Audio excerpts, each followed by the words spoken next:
Bismillahirrahmanirrahim. Assalamualaikum warahmatullahi wabarakatuh. Alhamdulillahi rabbil alamin. Wabihi nasta'inu ala umurid dunya waddin. Wassalatu wassalamu ala ashrafil anbiya'i wal mursalin. Wa ala alihi wa sahbihi ajma'in.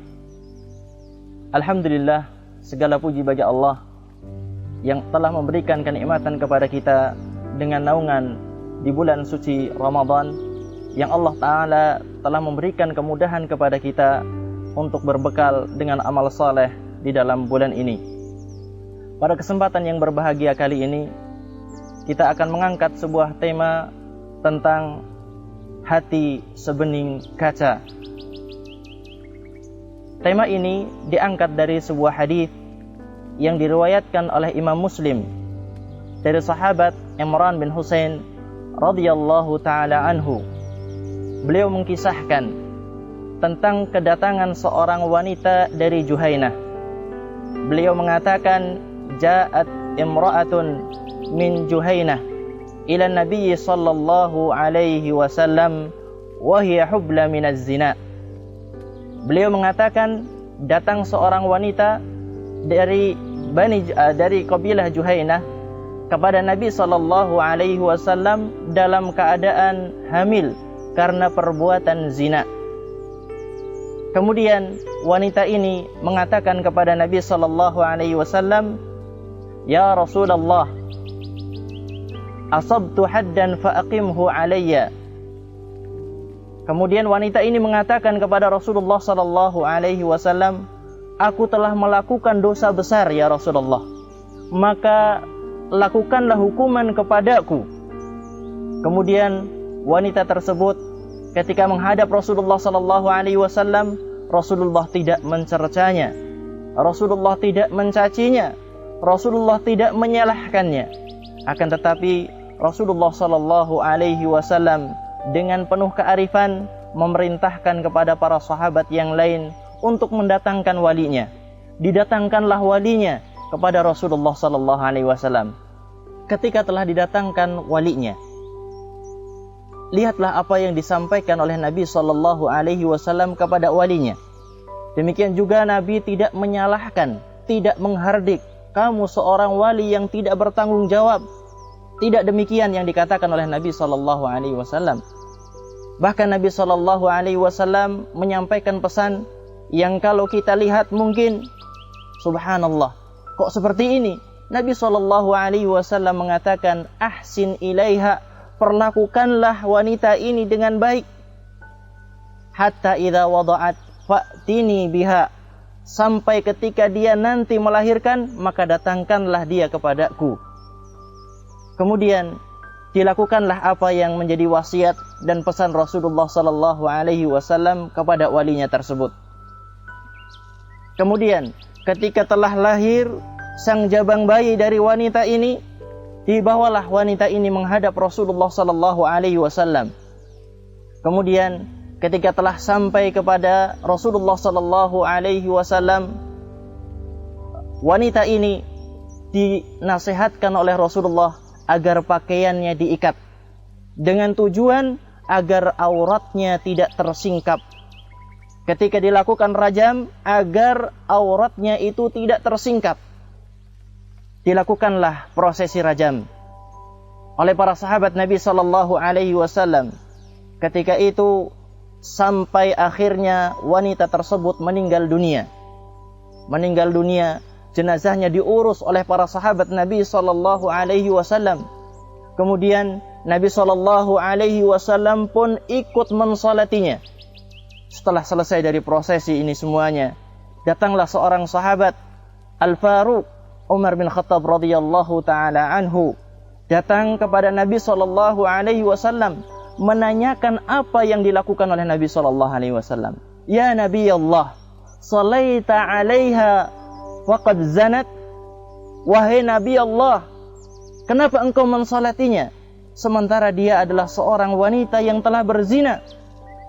Kemudian Nabi sallallahu alaihi wasallam menjawab dengan wahyu yang datang dari Allah Ta'ala. Beliau mengatakan, laqad tabat taubatan law qusimat baina sab'ina min ahlil Madinah lawasi'athum.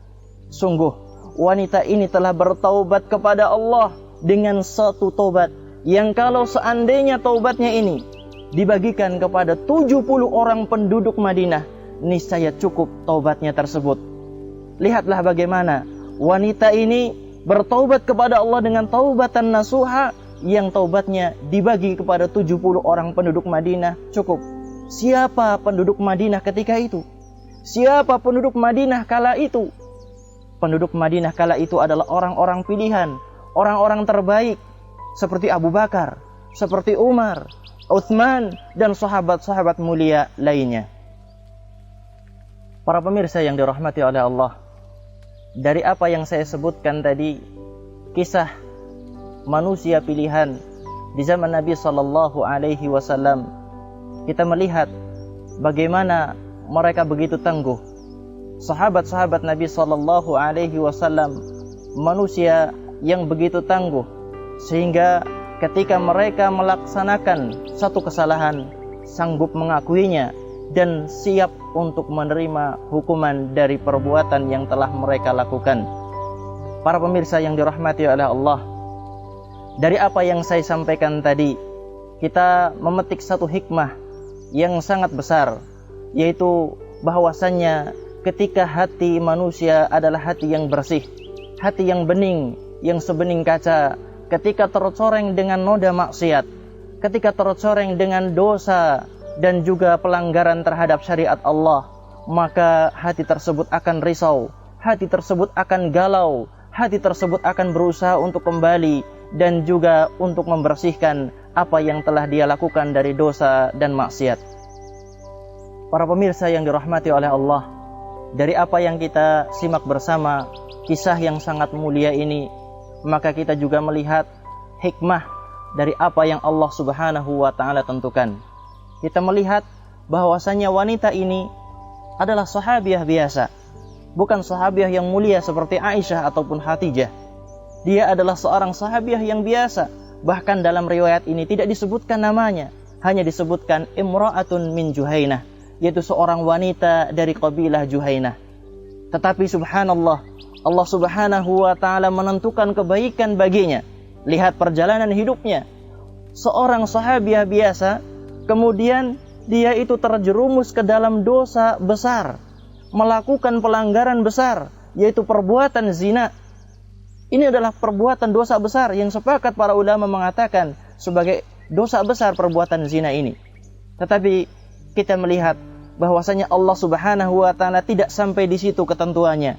Allah Ta'ala menentukan bahwasanya ketika wanita ini terjerumus ke dalam jurang kenistaan, kemudian Allah Ta'ala setelahnya membukakan baginya pintu taubat, yang sehingga ketika itu dia bertaubat kepada Allah dengan taubatan nasuha, dan akhirnya Allah Ta'ala mengangkat derajat wanita tersebut dari wanita biasa, kemudian terjerumus ke dalam lembah kenistaan, kemudian dimuliakan oleh Allah Ta'ala dengan semulia-mulianya, sehingga taubatnya kalau dibagi untuk 70 orang penduduk Madinah yang mereka semuanya adalah manusia pilihan, cukup bagi mereka semuanya. Para pemirsa yang dirahmati oleh Allah, dari kisah ini marilah kita ambil suatu pelajaran penting. Di bulan yang mulia ini, di bulan Ramadan, marilah kita bertaubat kepada Allah Subhanahu wa ta'ala. Semoga Allah Subhanahu wa ta'ala membukakan pintu taubatnya dengan seluas-luasnya bagi kita semuanya. Kita yang bergelimang dengan dosa, kita yang bergelimang dengan maksiat, hanya punya pengharapan bahwasanya pintu taubat Allah Subhanahu wa ta'ala senantiasa dibuka bagi kita semuanya. Kurang lebihnya mohon maaf dari apa yang saya sampaikan. Aqulu qawli hadza astaghfirullah li wa lakum. Subhanakallahumma wa bihamdika asyhadu an la ilaha illa anta astaghfiruka wa atubu ilaik. Wassalamualaikum warahmatullahi wabarakatuh.